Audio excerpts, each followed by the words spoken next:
The National Electrical Code, or NEC, requires that all branch circuits have a separate grounding conductor. This requirement is detailed in Article 250.130c, which states that each branch circuit shall have a grounding conductor. The grounding conductor must be run with the circuit conductors in the same raceway, cable, or otherwise secured to the circuit conductors. While conduit can provide a path for grounding, it is not considered a reliable or sufficient grounding method according to the NEC. A dedicated grounding conductor is required for several reasons. Firstly, conduit may not always be continuous or properly bonded. Secondly, conduit can corrode or be damaged over time, which reduces its grounding effectiveness. Thirdly, grounding through conduit creates a parallel path for fault currents, and this can overload the conduit, creating a safety hazard. In recent years, inspection standards have become stricter in enforcing the NEC requirements. Inspectors are now more likely to require a separate grounding conductor for each branch circuit. To ensure compliance with the NEC and to avoid potential issues during inspection, it's best practice to run a separate grounding conductor for all branch circuits individually run to the main panel. This can be accomplished by using a bare or insulated copper wire, or by using a cable with an integrated grounding conductor. It is important to understand the difference between grounding and bonding in electrical systems. Grounding refers to connecting the electrical system to the earth, typically through a grounding electrode system. This provides a reference point for voltage and helps to stabilize the system. Bonding, on the other hand, refers to connecting non-current carrying metal parts of the electrical system together, such as metal conduits, enclosures, and equipment frames. This creates a low impedance path for fault currents to flow back to the source, which helps to trip the circuit breaker or fuse and clear the fault. The NEC specifies requirements for both grounding and bonding to ensure electrical safety. The size of the grounding conductor is determined by the size of the circuit conductors. Table 250.122 in the NEC provides the minimum size requirements for equipment grounding conductors based on the rating of the overcurrent protective device in the circuit. For example, if a circuit is protected by a 20 amp circuit breaker, the minimum size of the equipment grounding conductor is 12 American Y-gauge or all copper. If a circuit is protected by a 60 amp circuit breaker, the minimum size of the equipment grounding conductor is 10 AWG copper. The grounding conductor must be identified by a continuous green color or green color with one or more yellow stripes, unless it is bare. This helps to distinguish it from other conductors in the circuit, such as the hot and neutral conductors. When running a grounding conductor in a raceway or cable, it must be installed in the same raceway or cable as the circuit conductors. This ensures that the impedance of the grounding path is as low as possible. If the grounding conductor is run separately from the circuit conductors, the impedance of the grounding path may be higher, which can reduce its effectiveness in clearing faults. In some cases, the NEC permits the use of the metal raceway itself as the equipment grounding conductor. However, this is only permitted under certain conditions, such as when the raceway is listed for grounding purposes and when the connections between raceway sections are made using approved fittings. Even when the raceway is permitted to be used as the equipment grounding conductor, it is still a good practice to install a separate grounding conductor in the raceway. This provides an additional path for fault currents and helps to ensure that the grounding system is as effective as possible. When terminating the grounding conductor at the main panel, it must be connected to the grounding bus bar. The grounding bus bar is a metal bar that is connected to the grounding electrode system. This provides a common point for all of the grounding conductors in the electrical system to be connected. The grounding electrode system typically consists of one or more grounding electrodes, such as ground rods, ground plates, or metal underground water pipes.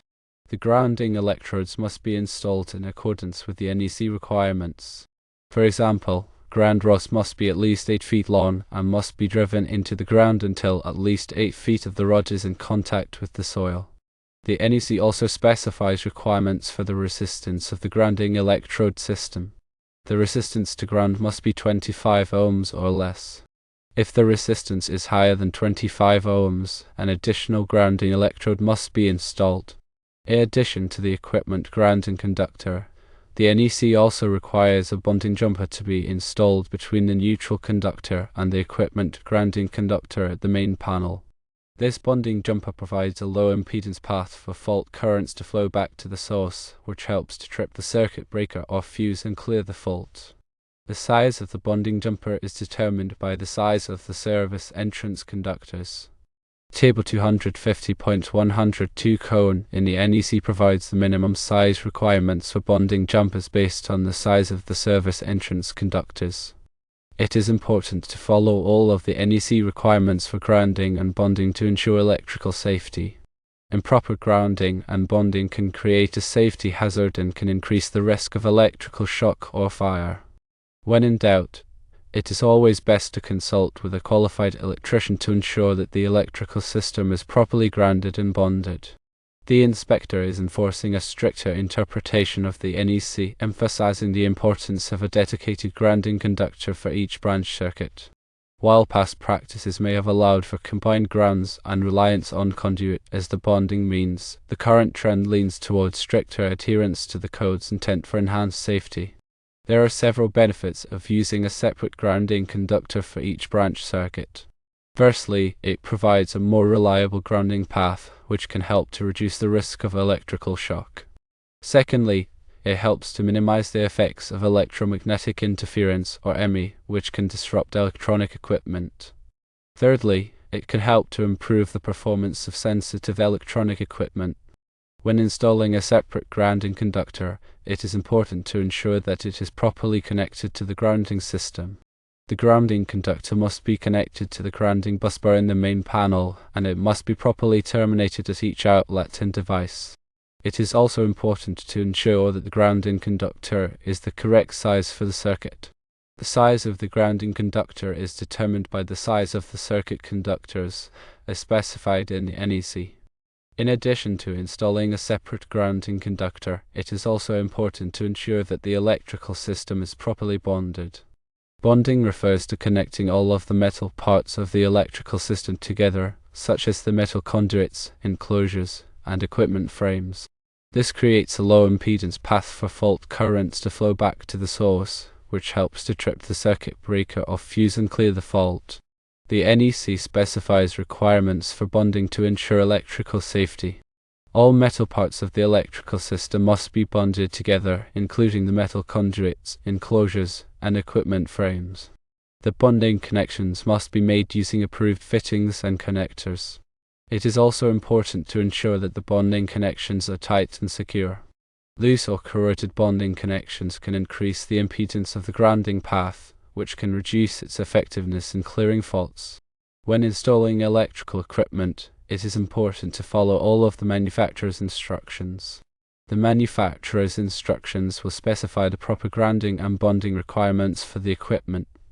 It is also important to follow all of the NEC requirements for grounding and bonding. The NEC provides detailed information on how to properly ground and bond electrical equipment. When in doubt, it is always best to consult with a qualified electrician to ensure that the electrical system is properly grounded and bonded. The use of a separate grounding conductor ensures a dedicated low impedance path for fault current, which is crucial for rapid fault clearing. This minimizes the duration of a fault, reducing the risk of equipment damage and electrical shock. Relying solely on conduit for grounding can introduce variability in the grounding path impedance due to factors like loose connections, corrosion, and the type of fittings used. A dedicated grounding conductor provides a more consistent and predictable grounding impedance. Separate grounding conductors help to minimize the potential for ground loops, which can cause unwanted currents to flow through the grounding system. Ground loops can lead to noise and interference in sensitive electronic equipment.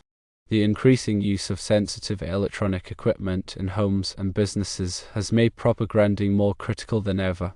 A dedicated grounding conductor helps to protect this equipment from damage caused by voltage surges and other electrical disturbances. While the initial installation costs may be slightly higher, with separate grounding conductors, the long-term benefits in terms of safety, reliability, and equipment protection outweigh the cost. By adhering to the NEC requirements and best practices for grounding, you can ensure a safe and reliable electrical system. This protects people and property from the hazards of electrical shock and fire. It is also important to note that the NEC is updated every 3 years, so it is important to stay current with the latest requirements. The NEC is a comprehensive document, and it can be difficult to understand all of the requirements. When in doubt, it is always best to consult with a qualified electrician to ensure that the electrical system is properly grounded and bonded. The grounding conductor is an essential component of a safe and reliable electrical system. By following the NEC requirements and best practices, you can ensure that the electrical system is properly grounded and bonded.